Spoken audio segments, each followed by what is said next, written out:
We've been spoiled with quite the pleasant weekend, and honestly, we've had a lot more good weather than bad over the last few weeks, too. Your Savannah Cam view from Tybee Island is showing you lots of sunshine, not much in the way of cloud cover being found at all. And it has been breezy at times today, but otherwise, it has been fairly Monday compared to what you saw Saturday. Current observation at Savannah Hilton International Airport is reporting variable winds at around 5 miles per hour. That sea breeze is moving in. That will eventually give you more of an easterly wind here soon. But that dew point at 53 makes it feel incredibly comfortable, or feels like number 81, so slightly below what we're reporting actually at 82, but who's counting, right? It has been a really nice one. Today we've had wind gusts at times about 20 to 25 miles per hour, but that was earlier on. But as low pressure has pulled to its north, things have remained fairly calm, and really on the water, nothing on Viper radar, and on land the same can be said. There is that sea breeze moving in, and that's the last about few frames here, and that's what's moving into the area. That's going to bring up more of a sticky feel along and east of 95, but that's going to go away as the night progresses. Starting off with the 60s, eventually warming up into the mid 80s for a lot of the area. Some spots inland of I-95 may reach upper 80s, but regardless of that fact, mainly sunny skies. That continues with clear skies by the time you get into the nighttime hours tomorrow. So overall, no complaints really for the weather and the feel out there as meteorological fall is underway, but we're still over a week from official start of astronomical fall.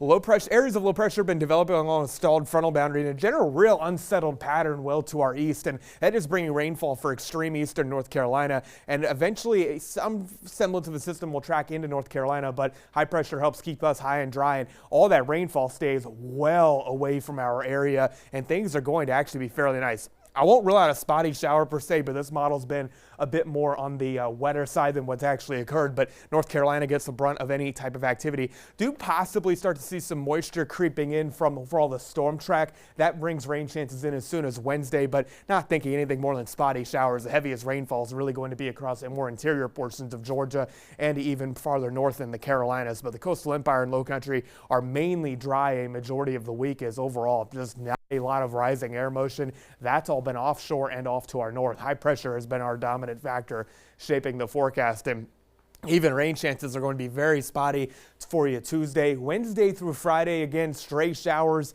maybe a rumble of thunder or two, but just not a lot of ingredients overall for widespread rain across our region.